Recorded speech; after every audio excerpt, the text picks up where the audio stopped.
Welcome to Meaningful Mornings and a joyous and reflective day for truth and reconciliation. Last week, a young seeker, he may be 10 years old, he came to me while I was eating and asked me, can one change their karma? Can one change their destiny? And I shared yes and no, because you can never be wrong if you say yes and no. And I specified, I'm presuming that you mean that you've done something wrong and that this is going to affect you now or in the future. And he nodded. So I shared, what you can do is strengthen yourself to keep engaging in that which is right so that you're more integrated. That way, what your karma is, that which is going to be negative, you will be less affected by that. That's clear for everyone. Like if you're on a bus and you know it's going to move, you hold on then, you strengthen yourself. And then I shared this more deeply, sharing, you can strengthen yourself, but the final way to resolve your karma is to surrender. The closer you are to Sri Krishna, the more your karma, the more your limits are burnt up. And this is so obvious. Sri Krishna has no karma, no blueprints. So the closer I am to him, the more I surrender to him, I become the same way. I shared this with all of you because this morning we complete 540 mornings on Bhagavad Gita. That's an immense investment into a map that only has 700 verses. And we've not completed even half the chapters. I was interacting with a seeker recently. She is a jignasu. And she was telling me that she invests 2 hours a day into Meaningful Mornings. She reads in advance, she listens to the recordings. She has 12 notebooks like this, filled with her questions and reflections on these first 9 chapters. This makes me very happy because we are doing significant justice to Bhagavad Gita in our paced systematic study. But compared to what it needs to be invested, 20 minutes, 18 minutes, 15 minutes a day is nothing. It requires that hours of investment to really feel Shri Krishna. With the completion of 540 mornings, we have 540 to go. We will complete our exploration of Bhagavad Gita in 1080 mornings. What will we do after that? Whatever Sri Krishna guides us to do. But I do have an inclination to go through the Yoga Sutras. Rishi Patanjali's Yoga Sutras, sutra by sutra. In verse 27, Sri Krishna shares, Yat Karoshi, which means whatever you do, unconditionally, Tat Arpana, dedicate that. Have this attitude of offering that to me. The implication of this is to not live by selfishness. Don't do things for you. To not live by smallness. Don't feel the world revolves around you. And we already know this. Whenever we are acting for another, whenever we are living for another, the best in us comes out. Someone had picked me up from where I was staying to go to their home. And the gentleman shared, Vivekji, you know, I took off the day off of work for you. He was expecting, you know, that's wonderful. You're so dedicated. But then I said, you really did that to clean your home. But so you see the practicality. If I wasn't coming to his home, he wouldn't have cleaned it. I came to his home. All of a sudden, the secular was put on pause.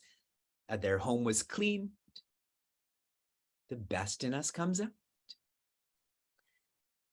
In verse 28, Sri Krishna shares the results that come in from your actions are not yours. If you're the doer, then you're the deserver. But for more than 350 verses, I'm trying to teach you that you are not the doer, that I am. These results are not yours.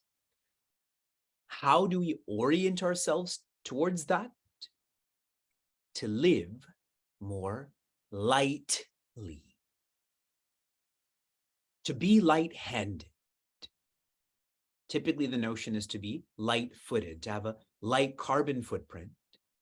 Here I'm sharing to be light-handed, to not need as much stuff in your life. You don't have to hold on to that and hold on to this and shop for that and buy that. Another form of practicing lightness is to be lighthearted. People are cranky. You don't have to reciprocate crankiness. Someone insults you. If it's true, good. They're guiding you. If it's not true, ignore them. And to be lightheaded. Lightheaded means self-reflective. That you are perpetually reflecting on, how can I be better? How can I be better? How can I follow the path of yoga? This helps us not to be stuck on labeling results, liking and disliking results, being limited by results, because you're living lightly. Verse 29, another gem. Powerful, popular, and in advance, since I've already shared this, verse 30 of chapter 9 is one of my favorite verses. Your application will relate to that. Samoham sarva bhuteshu name dveshosti na priyaha ye bhajanti tu mam bhaktya maite teshu chapyaham. A common word in this verse, aham. Really, in this whole chapter, Sri Krishna is sharing, I am this, I am that, I am you, I am me. Here is, he says, aham sarva. Sarva means all. Not just the father, not just the mother, not just the sun, not just the moon. Remember all of those examples that we flowed through. Now he's just ending this chapter. We're near the end now. Sarva. And in sarva, which means all, I am sama. Read your books. What is the English translation for sama? Type it in the chat. We have books?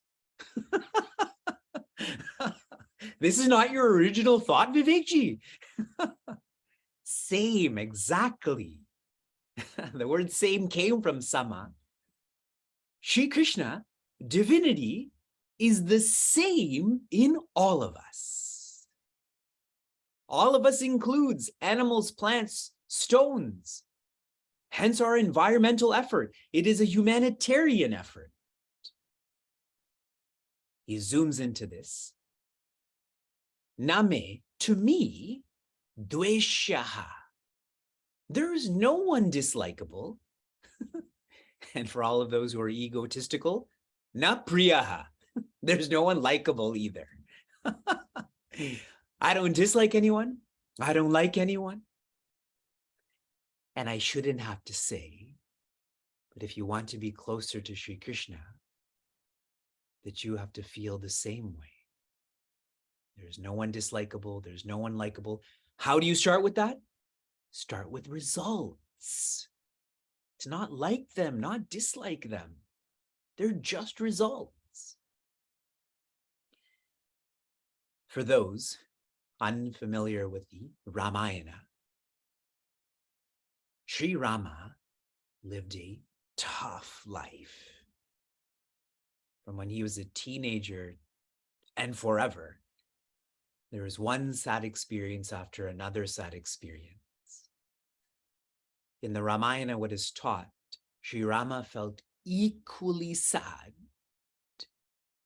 when his father died, when his friend Jatayu died,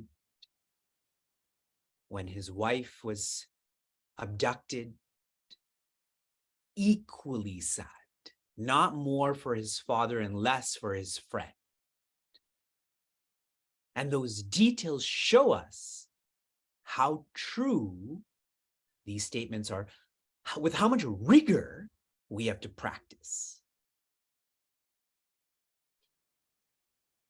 Ye bhajanti, those who engage in bhaja. Bhaja means to sing. It's Navaratri, everyone is singing. Thousands are. In Niagara, we have celebrations with 1,000 people who are dancing. But the evolution of singing is to seek. Can you follow your feet with your thoughts to try to understand what you're singing about?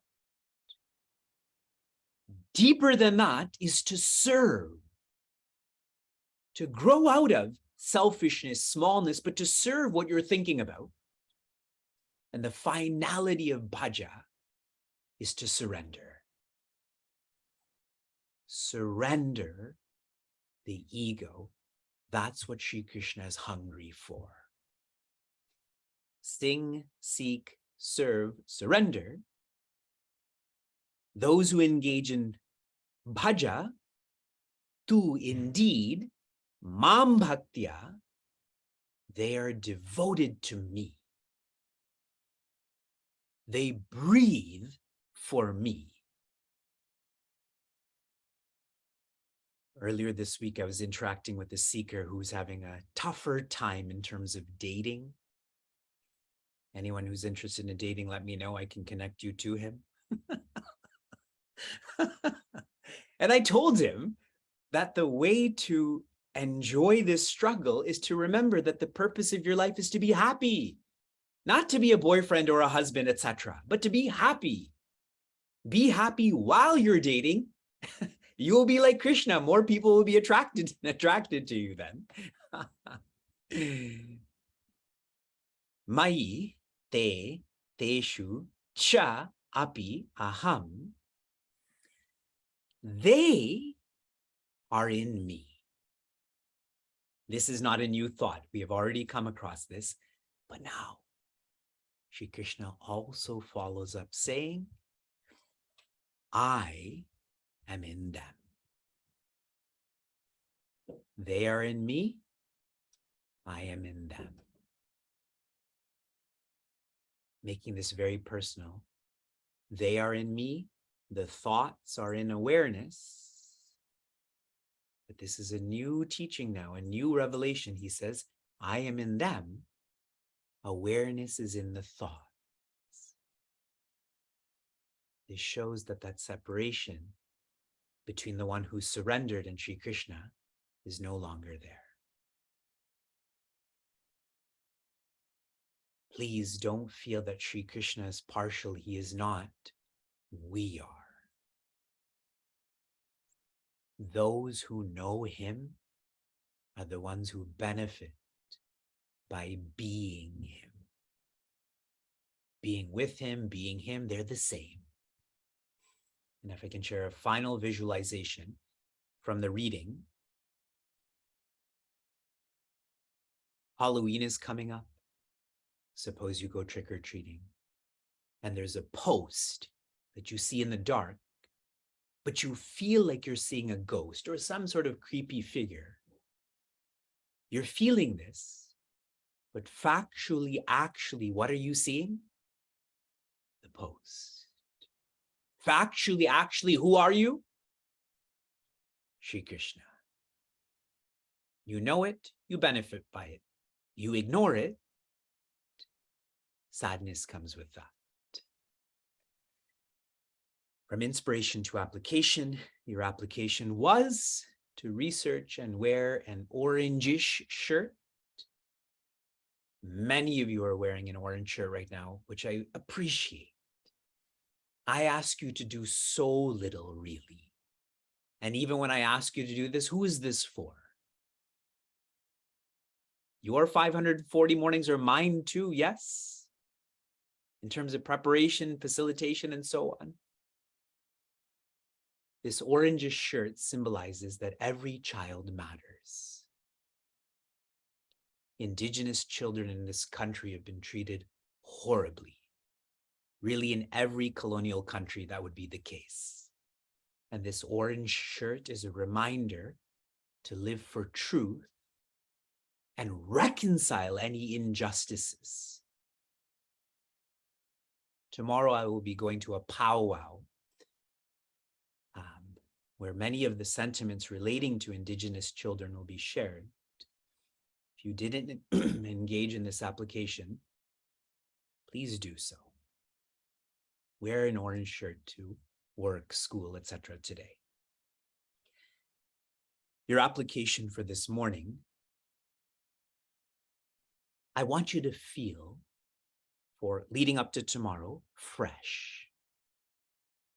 I want you to forgive yourself for whatever is holding you back. Tomorrow's verse is about a sankalpa, a promise you make to yourself to be noble. Prepare yourself for this. Shanti, shanti, shanti. Be safe, be sound, be serene, be joy.